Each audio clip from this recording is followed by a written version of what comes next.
questions, just keep them in your head, write them down, and just and be aware that if you do want to speak, we do have booms available, so just wait for them to come to you, and then you can ask a question to either side.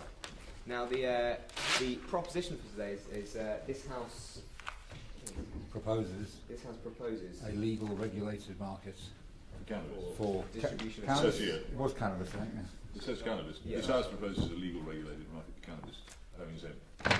Precisely. Peter Reynolds here is the chairman of CLEAR, which proposes the use of cannabis for certain purposes, and this is Peter Hitchens, who writes for the Mail on Sunday. You may have read some of his pieces. I know I have. Both are prolific speakers on any number of issues, and this should be a very interesting debate to hear both of their opinions. So I hope you all enjoy it. And I'm just going to explain to both candidates while I take my position as to the rules tonight, and so you are all aware as well. Okay?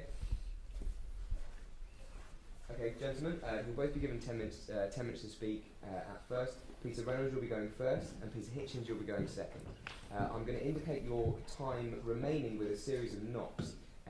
One knock will mean that you've got 1 minute left, and 2 knocks will mean that your time is up, and please finish your points. After which we'll be going to a floor debate, floor question time. We'll see how many hands get raised at the time. After that, you'll then be able to answer some questions, and then if we've got more questions to go through, we'll go to a further floor question time or floor debate, and then back to you, gentlemen, for a final summation. Again, everything will be given to you in a series of knocks. 1 minute time, 1 minute remaining. 2 knocks for your time is up. Thank you very much, both of you, for attending. We really appreciate your attendance here. Okay, Peter Reynolds, if you would like to start, I really appreciate that. Good evening, everybody. This House proposes a legal regulated market for cannabis. Why? Because, very simply, it will be of great benefit to Britain, great benefit. And I will set out in very straightforward terms what the benefits of the policy would be. Now let's make no mistake to start with, and that is that cannabis affects every single person in this country. 30% of all adults will use it in their lifetime. Something like 10 million people use it occasionally, and 3 million people use it at least once a week. It's a huge proportion of the population. And by conservative estimates based on official statistics, so they're likely to be underestimates, the cannabis market in Britain is worth at least £6 billion per annum. All of that is presently in the black economy. All of that, most of that, is in the hands of organised crime. So you can't ignore it. It's very significant. And the effects of the prohibition of cannabis are catastrophic.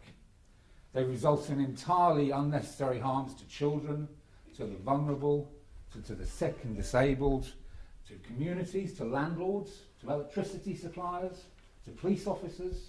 All these people are hurt, not because of cannabis itself, but because of the prohibition of cannabis. And a legal regulated system would, if not completely eliminate these harms, at least minimise them as much as possible.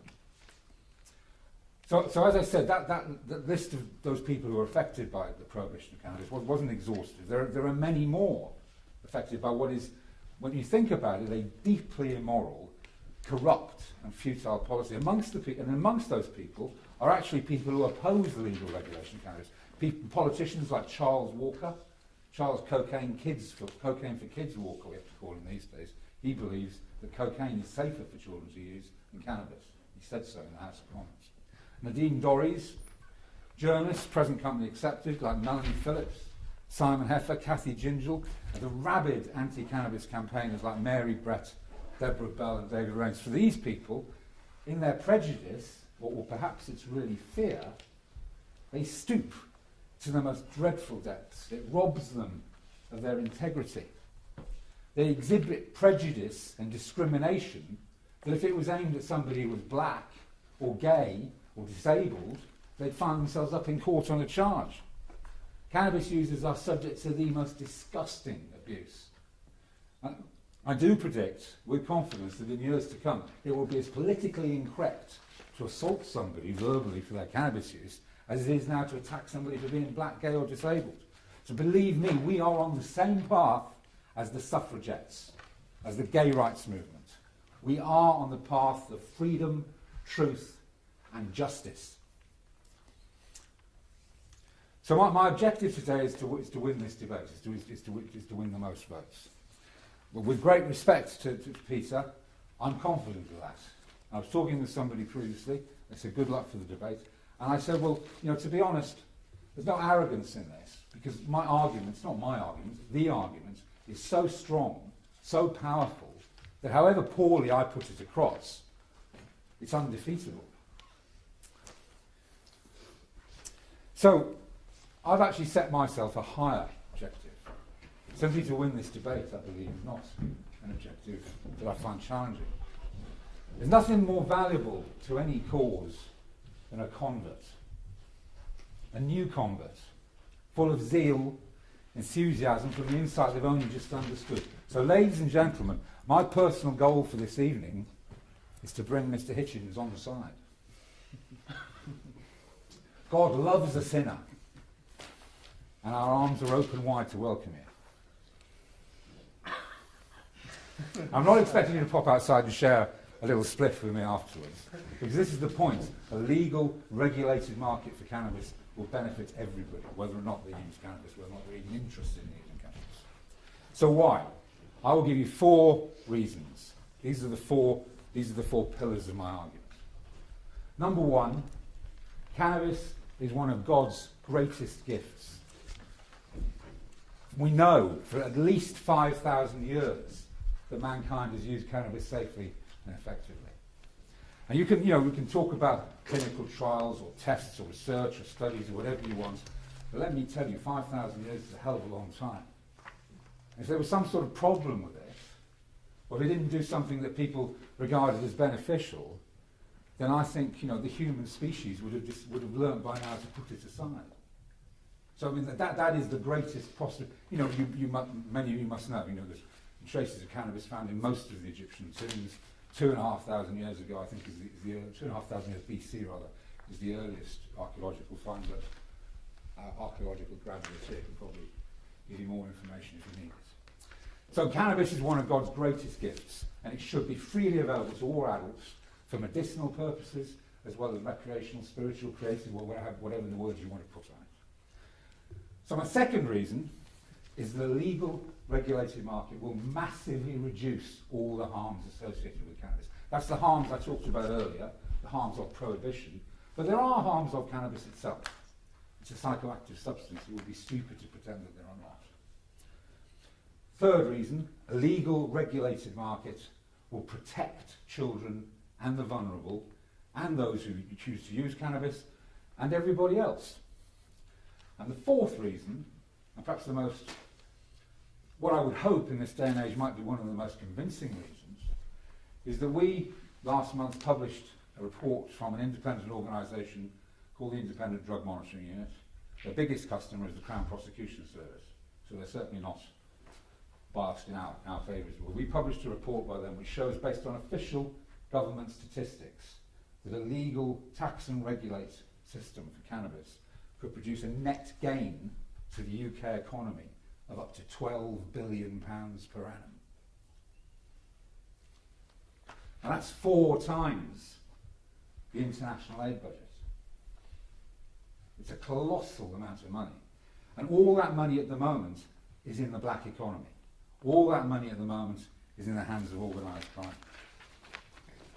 So let me go through a little more detail. Cannabis is one of God's greatest gifts. First reason, cannabis is one of God's greatest gifts. Why? We now know about something called the endocannabinoid system. This was only discovered in 1988 by an Israeli doctor called Dr. Raphael Mechoulam. Somebody else can probably pronounce it a lot better than I. He discovered the CB1 and CB2 receptors. He was the first person to synthesize THC, and I can't credit him with all his other discoveries, but he established the existence of the endocannabinoid system. We now know that the endocannabinoid system exists in mammals, reptiles, fish and birds. And we now know that the endocannabinoid system, cannabinoids, regulate our central nervous system. They regulate our gastrointestinal system. They regulate our immune system. They regulate our reproductive system. All these systems are regulated by cannabinoids. And extraordinarily, the only source of cannabinoids outside the body is the cannabis plant.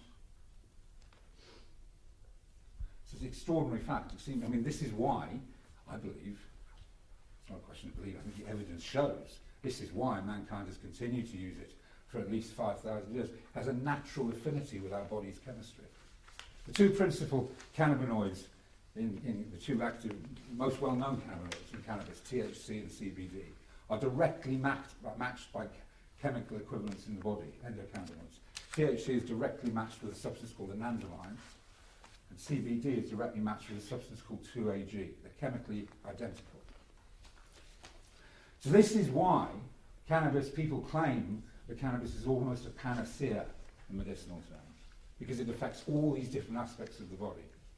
Medicinal use, there are now hundreds, literally hundreds, of peer-reviewed scientific studies that prove the efficacy of cannabis in an astonishing number of conditions. For some people here, it has a completely transformational effect on their lives. And many people, even people on my side of the argument, if you like, are not aware of the dramatic effect that it can have. It can turn someone from not being able to lead a reasonable and productive life to the point where they can. I need to hurry up. Second point, legal regulated system will minimise all harms. We'll have a legal system for cannabis farming, so there won't be people taking over rented properties and stealing electricity. The main harm, of course, that people are concerned about with cannabis is health. And the main issue on health that people are concerned about is psychosis. Let me give you the facts about the risks of psychosis in cannabis. And this isn't a cherry-picked study.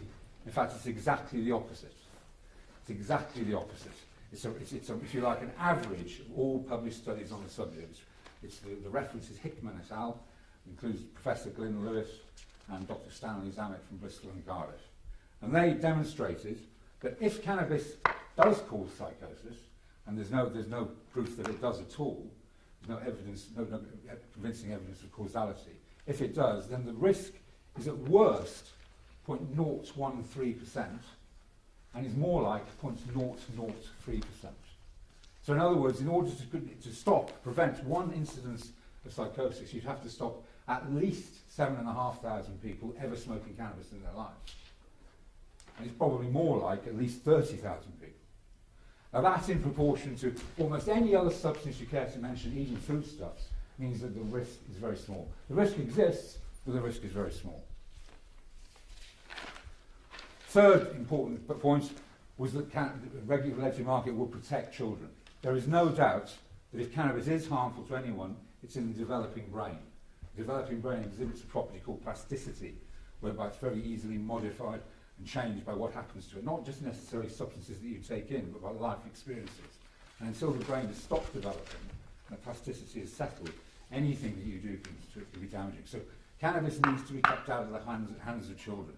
And at the moment, the present system, the only ID that a dealer demands is a £20 note. And my fourth point, back again to the money. Potential of up to £12 billion additional revenue. Even on the median point of this calculation, and all the figures are here, the median point is 6.7 billion gain every single year. And at the moment, that's in the hands of organised crime.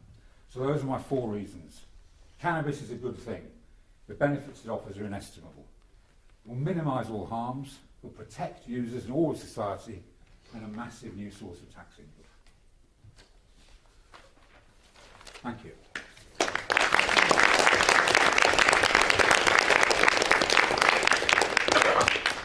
Thank you, Mr. Reynolds, for your excellent speech. The opposition now, Peter Hitchens, if you'd like to stand up and make your point, we'd be very welcome to it. Thank you. Good evening.